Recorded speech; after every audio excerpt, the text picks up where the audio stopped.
Oh boy! So, if you haven't heard by now, a little game called Zelda Tears of the Kingdom just released over the weekend, right in the middle of a cross country road trip from Kentucky to Montana and everywhere in between that me, my girlfriend, and our dog Ollie are on. Currently in the beautiful state of Idaho at the time of filming. Now, as much as I've been looking forward to the release of Tears of the Kingdom, I have to admit that being the follow up to one of my favorite games of all time, I was really nervous that Nintendo simply wouldn't be able to create a game that met my expectations. Maybe straying too far away from what I loved about the original so much, or just lazily reusing assets from the original game and not being creative enough. However, I am so pleased to say that Tears of the Kingdom has completely blown away all of my hesitations and concerns about it not meeting the moment. This game has been such an incredible experience so far, filled with so many amazing surprises right out of the gate. With the introduction of new abilities, new ways in which to approach combat, the freedom to solve some very well thought out puzzles and obstacles, utilizing the objects in your environment in such creative ways to traverse long distances, all while keeping the strengths of Breath of the Wild intact and untarnished. You begin your adventure on the Sky Islands, where much like the Great Plateau, this acts as your tutorial into the game. Here you're introduced to a few of your new abilities, combat features, puzzles, and the basic game mechanics. However, this time around, the Sky Islands has completely one-upped the Great Plateau in terms of scale and the amount of fun that you'll have while playing through this fairly short yet highly contact-packed intro experience.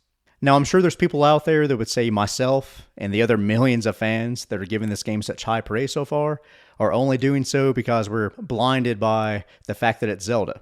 But I would highly disagree with that, because what I've played so far has been one of the most polished and well-executed games in terms of graphics, gameplay, and pacing that I've experienced in a very long time, completely deserving of all the praise and that 96 on Metascore that it's currently sitting at. I mean, it goes without saying that this game looks stunning, with the graphics keeping that Breath of the Wild aesthetic, however featuring just enough nuanced polish to freshen things up. With gorgeous color palettes and environmental design such as the grasslands, water effects, windy and snowy areas, everything just looks like Nintendo really took their time with this one. Including the small details of something so simple like the sun setting and how the light affects the environment around you. I'm also a fan of Link's new style, straying away from his look in Breath of the Wild, giving him a slightly more mature appearance in terms of the damage he's taken, and truly looking like he's definitely seen some shit during his last excursion in the fields of Hyrule. And this also holds true to many of the other returning characters that you'll be reintroduced to throughout your adventure. The gameplay is fantastic, whether it be fighting on the ground, in the air, or on horseback, all with the same tried and true mechanics of the previous entry returning, such as the ability to lock onto your enemy, allowing you to strafe and jump to evade hits. Yet with utilizing some of the new abilities such as Fuse, you can truly enter the battle on your own terms, getting as creative as you would like with all of the new weapon combinations at your disposal. And speaking of new abilities, another one that is really fun and interesting is the Ultra Hand ability, allowing you to grab onto items and materials that you come across to attach together in order to make everything from a simple bridge all the way up to creating motorboats and so on.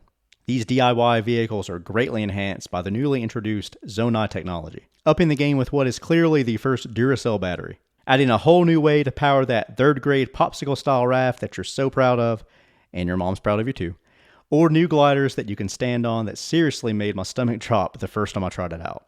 And this is only scratching the surface. The world of Hyrule is large and vast, especially with the introduction of the new Sky Islands. Every little nook and cranny of this world is packed full of things to do and places to explore, including towns, new shrines, and all the characters that you'll randomly meet along your way, as well as some really wacky and over-the-top enemy encounters, such as simply attacking a Boblican post. The music in this game is also gorgeous, just what you would expect from a Zelda title. The scores are so well composed to match and heighten the given scene, leading to some very powerful moments, such as when you finally skydive into Hyrule. I'm pretty sure the combination of the familiar themes fading to the score as you land had me smiling like a little kid all over again, just like when I had my first Zelda experience playing A Link to the Past for the first time. I highly recommend that you pick up Tears of the Kingdom as soon as you can, but even if not, I'm sure there'll be tons of people streaming this game or doing long plays. I myself will be doing a full review later on when I finally finish the game, and also doing some streams as well, so at least check out one of those videos so you can experience this somehow. But what do you guys think? Have you been playing this game non-stop since it released? And if so, what are your thoughts so far? Or are you still holding off on this game for right now? Let me know in the comments below, and go ahead and fuse your fingers to that like and subscribe button. It would always help with the channel a lot. But most importantly, guys, have yourself a great day, and I'll see you on the next video.